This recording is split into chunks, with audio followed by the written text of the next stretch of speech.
Mr. Cashflow tuli mu nkuba yeesabisenga mugiribada. Mr. Cashflow bannange tabayigiriza kulima oba kulunda nti ye main message ye. Katika Muhammad abayigiriza okukola okulungi era okutuufu, okujja okutuwa okwesiima okulungi era okutuufu. Muhammad Kachika mbalaga bulazi step by step omuntu gy'ayitamu okukola, so si kulima. Ne bw'obanga oli mu office, mbalaga bulazi step by step nti omuntu akola mpola ne bagenda nga bamukuza paka lwatuuka ku kifo ekya waggulu, paka lwatuuka ku musaala ogwo gw'awulira gw'ayagala. Ati bannange olwaleero mundaba tuli mu kusimba kasooli. Gino emiti nagyebalaga juzi nti egyo gyegiddako. Nsooka kusimbamu muti gwange, guguno nagisaze. Oluba ogusala bwe nti nga njokya, nga ndeetera yaleese dda omuti gwange nga nzizaamu, nga nteekamu omunwe gwa kasooli. Omunwe gwa kasooli gwaki? Omunwe gwa kasooli gwa kufuna mmere gye tuliisa abantu baffe akawunga, n'okufunamu silage gwe ndiisa ente zange. Bannange laba siteepu eyo. Esiteepu eyo omuntu n'agenda ng'atambula ng'abantu baali balowooza nti ebibira kintu kya buwangaazi nnyo, bizinesi yeewala nnyo. Muhammad Kachika ye ng'asimba emiti 780 mu eka. Ku myaka 2 ng'atemyemu dda bu small po, ku myaka 2 n'ekitundu ng'atema mu medium po, ng'asigazaamu gaggaayi g'atundira ku myaka 3 n'ekitundu 4. N'addamu n'akozesa ettaka lye. Eyo message ki?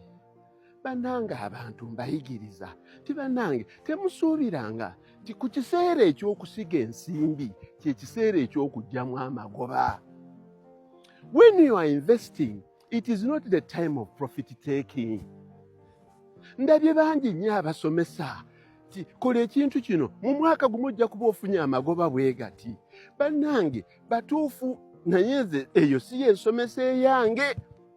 Wano wennyimiridde wano Makukuba, ekintu nkirinako likodi nti ettaka lino naligula 2010, kati gy'emyaka 15.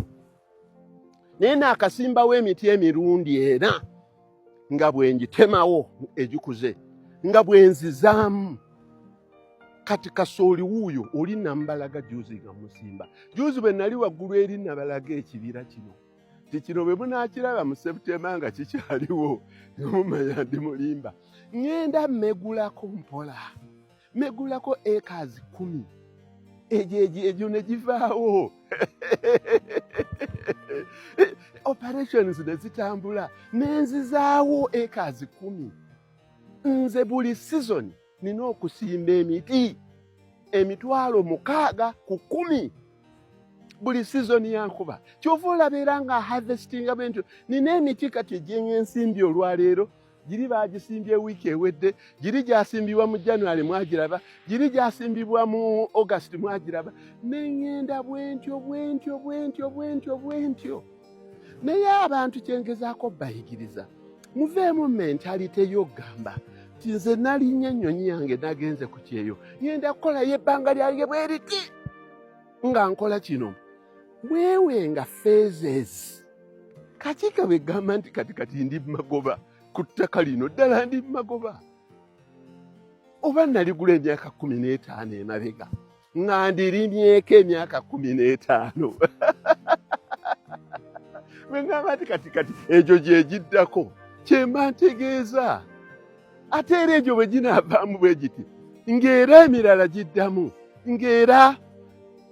Naye omuntu waakatandika okukola omulimu, omuntu baakatandika okusomera bizinesi nga bagamba myezi 3 ojja kuba ofuna amagoba bwe gati. Abantu people confuse revenue or withdraws, ekyokugyamuuko ensimbi mu bizinesi bakikonfusinga nnyo n'amagoba. Tewaliwo ngeri ki gy'oyinza kuzimba kizimbe kya $3 million lukaaga oba biliyoni emu oba biliyoni bbiri n'otandika okukolektinga rent ng'abantu bakuwa miliyoni 8 oba 10 nowanze mulaba nabagamba nti no ebizimbe birimu amagoba. That's not profit, boys and girls. That's not profit. That's revenue. Ago si magoba.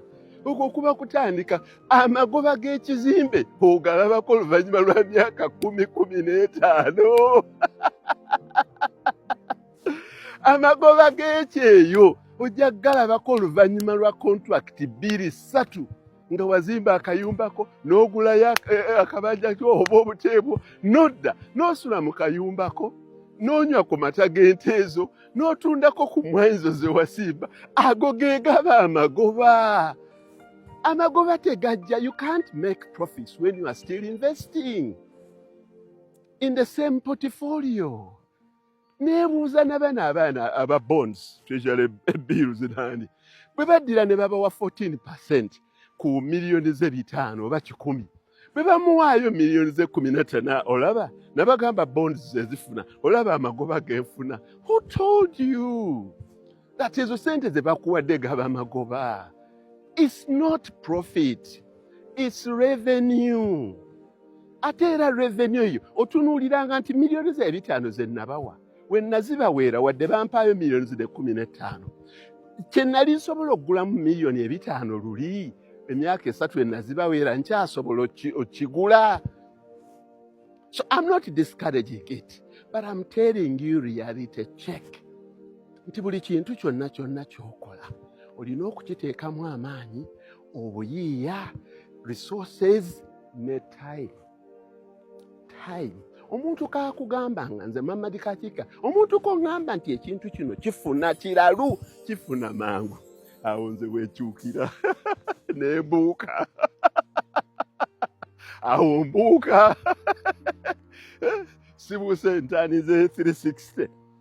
Awo ntaaninga 360 oddawo, ntaaninga 180 nenkuviira.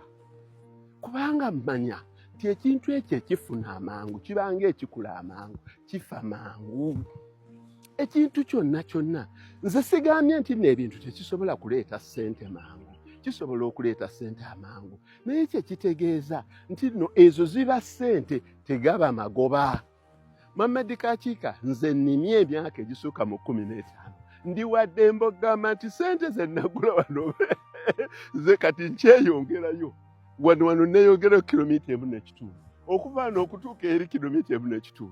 Bwe nkugamba nti ntemyewo emiti emikulu ejja pooza amasannyalaze emirundi 3 kakati nzizaaho gwakuna. Awo that's the time period bagambira kino Kakiika nalabika ali mu magoba. Naye ekintu nga wakakitandika kizibu. Mbabbirako bannange mukolenga n'obwegendereza naye nga mugenda mukola mwegendereza mukola n'ebintu mubikole mu segmentation.